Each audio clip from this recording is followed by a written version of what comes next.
किती काम करायचे बाई, थकून गेला जीव अगदी. पण कोणाला काही आहे का त्याचे? विनायकरावांच्याकडे बघत बघत अरुंधाताई बोलत होत्या. विनायकराव ऐकून न ऐकल्यासारखे करत पेपर वाचत बसले होते. त्यांना रुंदाताईंच्या स्वभावाची आणि त्यांच्या बोलण्याची चांगली सवय झाली होती. रुंदाताईंच्या बोलण्याचा रोख आपल्याकडे वळतो आहे हे बघून विनायकराव उठून गॅलरीत गेले. संध्याकाळी सून परत कधी येते याची त्या वाट पाहत होत्या. आल्यावर चांगली बघते तिच्याकडे, मनातल्या मनात सारखे घोकत होत्या.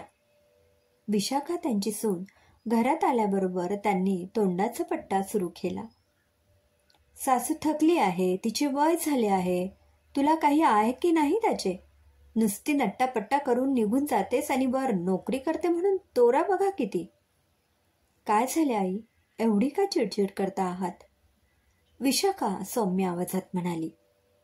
काही न करता सगळे काम माझ्यावर टाकून निघून जातेस आणि वर मलाच विचारतेस. रुंदाताई आणखीनच उसळून म्हणाल्या. इतक्यात त्यांची मुलगी चारू घरात आली. आई, अगं आत्ता कामावरून आली आहे ना, जरा श्वास तरी घेऊ दे तिला. किती कटकट करतेस? चारू म्हणाली. अगं सगळं काम टाकून जाते ही, सगळं काम माझ्यावर पडते. आता काय वय आहे का माझे काम करायचे? आणि वर नोकरी करते म्हणून हिचा तोरा. मला नाही होत सहन आता. आता अगदी आराम हवा आहे मला. रुंदाताई तणतणल्या. आई, तुला नक्की प्रॉब्लेम कसला आहे? विशाखा नोकरी करते, तिला बाहेर मान मिळतो हा, की तुला काम पडते हा? चारूने हसत हसत विचारले. आता तूही माझीच चेष्टा कर, जातेच मी. रुंदाताई आणखीनच चिडल्या. नाही ग आई, जरा मज्जा केली, बस नाही ते, मी तुझ्यासाठी आले ना. चारूने त्यांना बसवलं. विशाखा, तू स्वयंपाकासाठी बायका लावत नाहीस म्हणजे तुलाही त्रास नको आणि आईलाही. चारूने हळूच विशाखाला डोळा मारत विचारले. विशाखा काहीच बोलली नाही. रुंदाताई म्हणाल्या. करायचीच काय आहे बाई, इनमिन 4 माणसे घरात, आम्ही दोघे आणि ही दोघे. असे असते तरी काय का? तरीही तुला इतकं काम पडतं? चारू म्हणाली. विशाखा, तू काहीच करत नाहीस का? अशी कशी ग तू? इथे माझ्या ऐवजी तुझी आई असती तर केले असतेस ना. माझी आई बिचारी, तिला एवढी राबवतेस तू. चारू विशाखाकडे नाटकीपणाने बघत म्हणाली. नाही ग चारू, मला जमेल ना तेवढे सगळे करून जाते मी. अगदी कुकरमध्ये भातही ठेवून जाते, फक्त गॅस लावायचा असतो. खूप गडबड होते ग सकाळी. त्यात तुमच्या बंधुराज आहेतच, त्यांना सगळे हातात लागते. फक्त पूजा तेवढी नाही जमत मला. आणि मीटिंग असेल तर मात्र नाईलाज असतो माझा. मला नेहमीपेक्षा तासभर आधी घरातून निघावे लागतेच आणि 2 बस बदलून वेळ लागतो जायला ऑफिसला. विशाखा आपले म्हणणे सांगू लागले. चारूने खुनेने तिला गप्प बस, मला माहिती आहे असे सांगितले. इतक्यात विशाखाचा नवरा वरून आणि विनायकराव दोघेही घरी आले. विशाखा सगळ्यांसाठी खायला करायला स्वयंपाकघरात गेली. भाऊ, बहीण, आई वडिलांच्या गप्पा सुरू झाल्या. खाता खाता जोरात हशा पिकला होता. रुंदाताईही त्यात सहभागी झाल्या होत्या. चारू बऱ्याच दिवसांनी आल्यामुळे घरात वातावरण अगदी छान होते. खाणे झाल्यावर विशाखा चहा करायला गेली आणि तिच्या पाठोपाठ चारूही आत आली. विशाखा, तू घाबरत जाऊ नकोस ग, आईची सवयच आहे. उगीच चिडचिड करत राहायची. काही होत नाही 4 कामे केली तर. करू देत तिला. तिची तब्येतही चांगली राहील आणि तिचा वेळही चांगला जाईल. बोलता बोलता चारूने खाण्याच्या ताटल्या विसळल्या आणि चहासाठी कब्बशाही घेतल्या. असू देत ग, विशाखा म्हणाली तरी तिने केलेच. दोघी चहा घेऊन बाहेर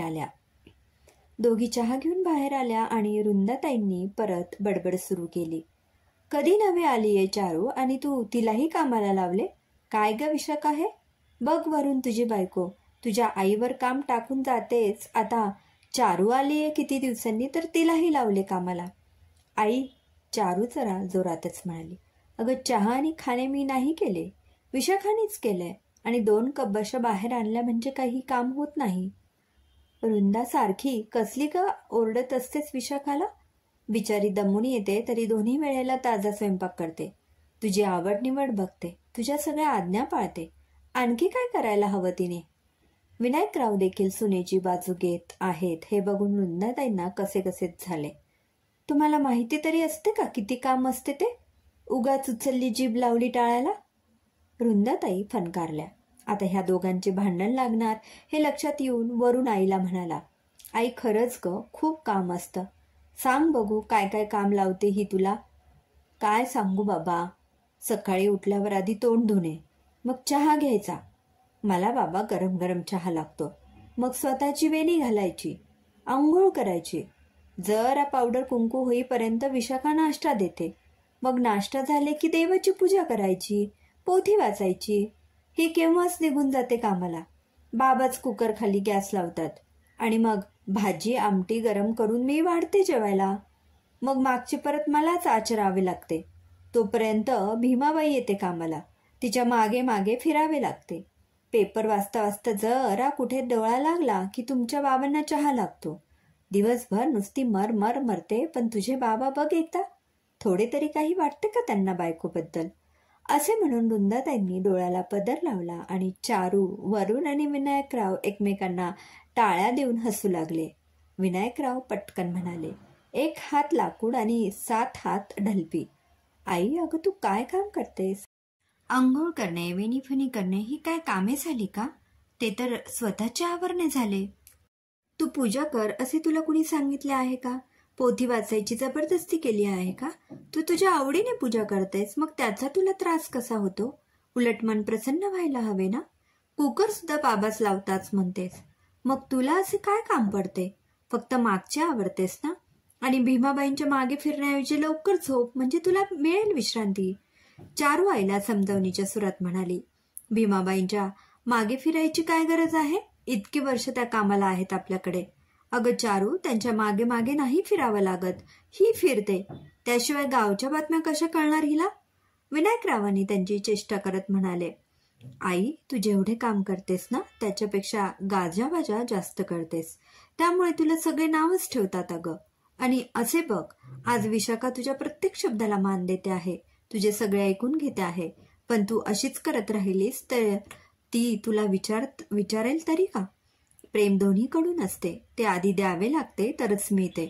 आई, तू खूप प्रेमळ आहेस, पण तो प्रेमळपणा तुझ्या सुनेलाही दाखव, तिलाही तुझे प्रेम मिळू दे. चारू बोलत होती. रुंदाताईंना आपली चूक उमगली. त्या सुनेजवळ जाऊन उभ्या राहिल्या आणि न बोलता दोघी सासू सुना एकमेकींच्या मिठीत शिरल्या. समाप्त. लेखिका सौ हर्षाली प्रसन्न कर्वे.